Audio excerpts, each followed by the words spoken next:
अध्याय 1 कुरुक्षेत्र के युद्ध स्थल में सैन्य निरीक्षण। धृतराष्ट्र ने कहा, हे संजय, धर्मभूमि कुरुक्षेत्र में युद्ध की इच्छा से एकत्र हुए मेरे तथा पांडु के पुत्रों ने क्या किया? संजय ने कहा, हे राजन, पांडु पुत्रों द्वारा सेना की व्यूह रचना देखकर राजा दुर्योधन अपने गुरु के पास गया और उसने ये शब्द कहे, हे आचार्य, पांडु पुत्रों की विशाल सेना को देखें, जिसे आपके बुद्धिमान शिष्य द्रुपद के पुत्र ने इतने कौशल से व्यवस्थित किया है। इस सेना में भीम तथा अर्जुन के समान युद्ध करने वाले अनेक वीर धनुर्धर हैं, यथा महारथी युयुधान, विराट तथा द्रुपद। इनके साथ ही धृष्टकेतु, चेकितान, काशीराज, पुरुजित, कुंतीभोज तथा शैब्य जैसे महान शक्तिशाली योद्धा भी हैं। पराक्रमी युधामन्यु, अत्यंत शक्तिशाली उत्तमौजा, सुभद्रा का पुत्र तथा द्रौपदी के पुत्र, ये सभी महारथी हैं।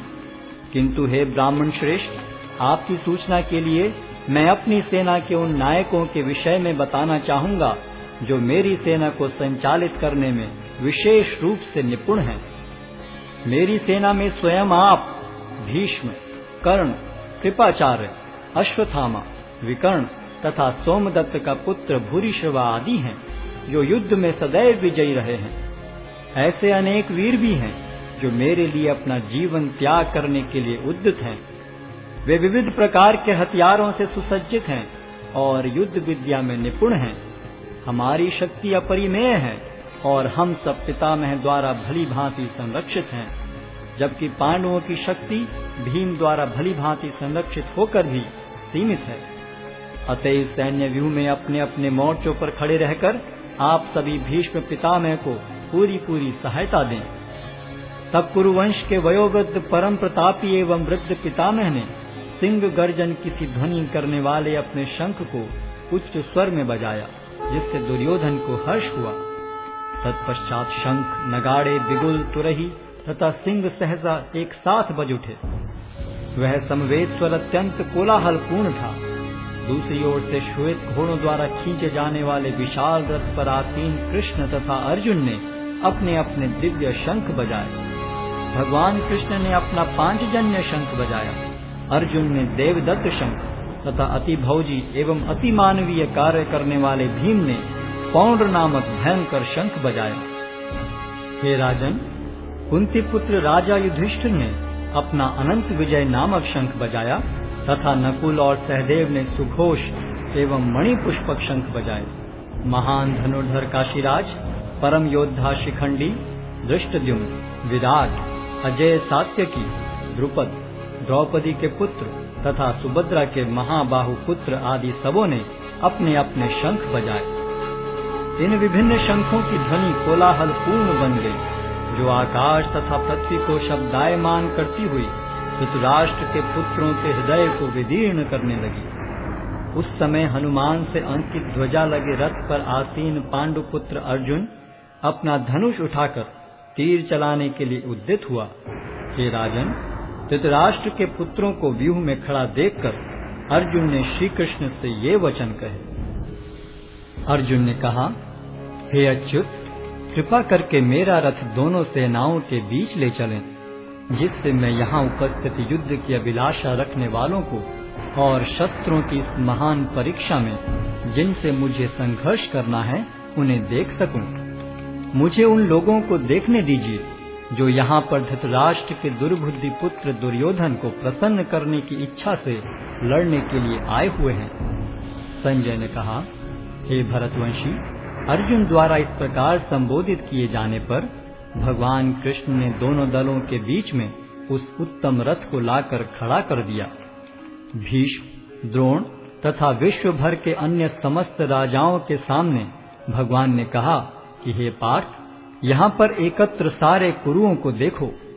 अर्जुन ने वहाँ पर दोनों पक्षों की सेनाओं के मध्य में अपने चाचा ताऊओं, पितामहों, गुरुओं, मामाओं, भाइयों, पुत्रों, पौत्रों, मित्रों, ससुरों और शुभ चिंतकों को भी देखा।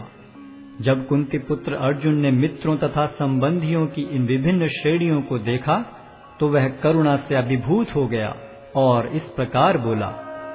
अर्जुन ने कहा, हे कृष्ण, इस प्रकार युद्ध की इच्छा रखने वाले अपने मित्रों तथा संबंधियों को अपने समक्ष उपस्थित देखकर मेरे शरीर के अंग कांप रहे हैं और मेरा मुख सूखा जा रहा है। मेरा सारा शरीर कांप रहा है, मेरे रोंगटे खड़े हो रहे हैं, मेरा गांडीव धनुष मेरे हाथ से सरक रहा है और मेरी त्वचा जल रही है। मैं यहाँ अब और अधिक खड़ा रहने में असमर्थ हूँ। मैं अपने को भूल रहा हूँ और मेरा सिर चकरा रहा है। हे कृष्ण, मुझे तो केवल अमंगल के कारण दिख रहे हैं। हे कृष्ण, इस युद्ध में अपने ही स्वजनों का वध करने से न तो मुझे कोई अच्छाई दिखती है और न मैं उससे किसी प्रकार की विजय, राज्य या सुख की इच्छा रखता हूँ। हे गोविंद, हमें राज्य, सुख अथवा इस जीवन से क्या लाभ, क्योंकि जिन सारे लोगों के लिए हम उन्हें चाहते हैं वे ही इस युद्ध भूमि में खड़े हैं। हे मधुसूदन, जब गुरुजन, पितृगण, पुत्रगण, पितामह, मामा, ससुर, पौत्रगण, साले तथा अन्य सारे संबंधी अपना अपना धन एवं प्राण देने के लिए तत्पर हैं और मेरे समक्ष खड़े हैं, तो फिर मैं इन सब को क्यों मारना चाहूंगा, भले ही वे मुझे क्यों न मार डालें। हे जीवों के पालक, मैं इन सबों से लड़ने को तैयार नहीं, भले ही बदले में मुझे तीनों लोग क्यों न मिलते हों। इस पृथ्वी की तो बात ही छोड़ दें। भला धृतराष्ट्र के पुत्रों को मारकर हमें कौन सी प्रसन्नता मिलेगी। यदि हम ऐसे आतताइयों का वध करते हैं तो हम पर पाप चढ़ेगा। अतः यह उचित नहीं होगा कि हम धृतराष्ट्र के पुत्रों तथा उनके मित्रों का वध करें। हे लक्ष्मीपति कृष्ण, इससे हमें क्या लाभ होगा और अपने ही कुटुंबियों को मारकर हम किस प्रकार सुखी हो सकते हैं। हे जनार्दन, यद्यपि लोक से अभिभूत चित्त वाले ये लोग अपने परिवार को मारने या अपने मित्रों से द्रोह करने में कोई दोष नहीं देखते, किंतु हम लोग जो परिवार के विनष्ट करने में अपराध देख सकते हैं, ऐसे पाप कर्मों में क्यों प्रवृत्त हों। कुल का नाश होने पर सनातन कुल परंपरा नष्ट हो जाती है और इस तरह शेष कुल भी अधर्म में प्रवृत्त हो जाता है। हे कृष्ण, जब कुल में अधर्म प्रमुख हो जाता है तो कुल की स्त्रियां दूषित हो जाती हैं और स्त्रीत्व के पतन से हे वृष्णिवंशी अवांछित संतानें उत्पन्न होती हैं। अवांछित संतानों की वृद्धि से निश्चय ही परिवार के लिए तथा पारिवारिक परंपरा को विनष्ट करने वालों के लिए नारकीय जीवन उत्पन्न होता है। ऐसे पतित कुलों के पुरखे गिर जाते हैं, क्योंकि उन्हें जल तथा पिंडदान देने की क्रियाएं समाप्त हो जाती हैं। जो लोग कुल परंपरा को विनष्ट करते हैं और इस तरह अवांछित संतानों को जन्म देते हैं, उनके दुष्कर्मों से समस्त प्रकार की सामुदायिक योजनाएं तथा पारिवारिक कल्याण कार्य विनष्ट हो जाते हैं। हे प्रजापालक कृष्ण, मैंने गुरु परंपरा से सुना है कि जो लोग कुल धर्म का विनाश करते हैं वे सदैव नरक में वास करते हैं। ओहो, कितने आश्चर्य की बात है कि हम सब जघन्य पाप कर्म करने के लिए उद्यत हो रहे हैं। राज्य सुख भोगने की इच्छा से प्रेरित होकर हम अपने ही संबंधियों को मारने पर तुले हैं। यदि शस्त्रधारी धृतराष्ट्र के पुत्र मुझ निहत्थे तथा रणभूमि में प्रतिरोध न करने वाले को मारें तो यह मेरे लिए श्रेयस्कर होगा। संजय ने कहा, युद्ध भूमि में इस प्रकार कहकर अर्जुन ने अपना धनुष तथा बाण एक ओर रख दिया और शोक संतप्त चित्त से रथ के आसन पर बैठ गया।